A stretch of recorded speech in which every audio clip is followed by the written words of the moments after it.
Sa araw na ito mga kapatid ay pinagdiriwang natin ang kapistahan ni San Lucas, isa sa apat na ebanghelista.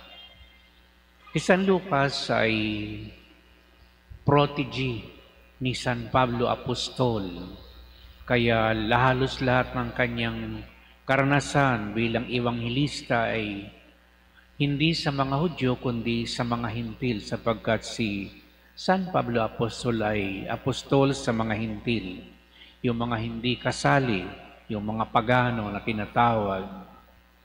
Ganun pa man, si San Lucas ay naging isang martir sa pananampalataya.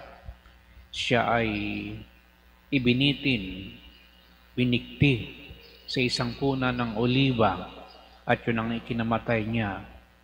Siya ay pinarusahan at inusig dahil sa kanyang pananampalataya. Sa Ebanghelyo mga kapatid ni San Lucas, siya lamang ang nagbanggit ng napakaraming mga isinugo ng dala-dalawa, 72. Yung ibang ebanghelista, 12 lamang ang pinabanggit nila, yung 12 apostol. Pero ito, 72 ang sinugong dala-dalawa na magpapahayag ng mabuting balita. Sa pagkatotoo naman, napakaraming aanihin, pero kakaunti ang manggagawa. Kaya sinasabi nito sa atin mga kapatid ngayon, tayong lahat ay tulad ni San Lucas, dapat ding isugo dahil ang pagkabinyagan natin ang nagsusugo sa atin o maging hari, pari at propeta, maging tagapagpahayag, tagapamagitan at lingkod na aba ng Diyos. Yun ang ating pagkabinyagan. Kaya wala tayong dahilan dahil lahat tayong mga binyagan ay may mga misyon sa buhay. At kung misyon siyempre ang pag-uusapan, depende na rin yan kung saan tayo dadalhin ng Panginoon, ano ang ating mga kakayahan, saan tayo nung gusto ng Panginoon na maglingkod at gumawa. Kaya wala din tayong masasabing, hindi naman ako sinugo ng Panginoon. Yan lang ang alam mo mga kapatid, sapagkat lahat tayong abungan ng ating pagkabinyagan, supposedly are missionaries ng Ebanghelyo. Tayo ang tagapagpahayag, mga saksi sa mabuting balita. At paano tayo pwedeng maging saksi? Karaniwan, ang mga tao ay nire-reject, ang mga taong parang walang kinalaman sa buhay nila, parang mga mahihirap, ayaw nilang maa-associate. Akala lang siguro natin yung mga pulubing palakad-lakad yan sa mga kalsada, wala sa ating masyadong kaugnayan. Pero ang totoo mga kapatid, we need them more than they need us. Sapagkat, tingnan ninyo, paano ba naging santo si Mother Teresa? Di ba? Siya ay naging lingkod ng pinakaaba na pulubi sa lansangan magmula sa India hanggang sa buong mundo. Ibig sabihin, kung gusto mo rin magpakabanal at maging banal, hindi mo pwedeng itatwa at itanggi ang iyong matinding kaugnayan sa mga mahihirap.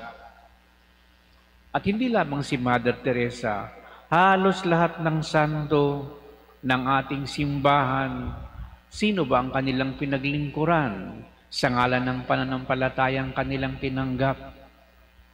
Napakaraming mahihirap sa ating kapaligiran sa buong mundo, kaya sabi ko nga, mas kailangan natin sila para sa ating kabanalan. Pero tayo, kumakapit tayo karaniwan sa mga mayayaman at makapangyarihan. Pwede ba tayong pabanalin ng mayayaman at makapangyarihan? Pwede rin kung tayo uusigin nila, parurusahan, alang-alang sa ating pananampalataya, tulad ng nangyari kay Jesus. Siya'y pinagsabwatan ng mga mayayaman at makapangyarihan dahil siya tinuturing na rebelde laban sa Roma, para bang siya'y isang na red tag kung sa ating panahon na pagbintangan ng isang bintang na hindi tama. Pero siya ang kanyang pakay ay isabuhay ang misyon na ipinagkaloob sa kanya ng Ama.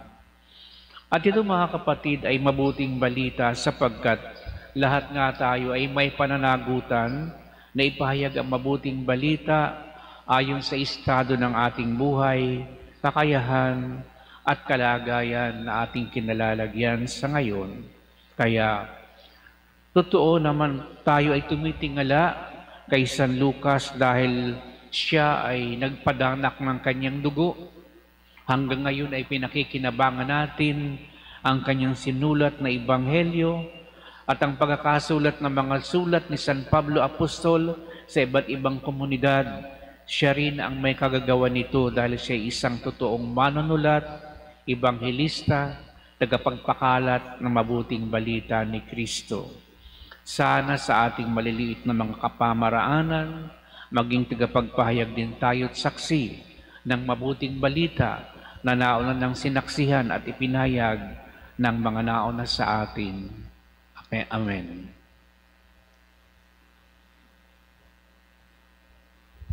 Magsitayong lahat.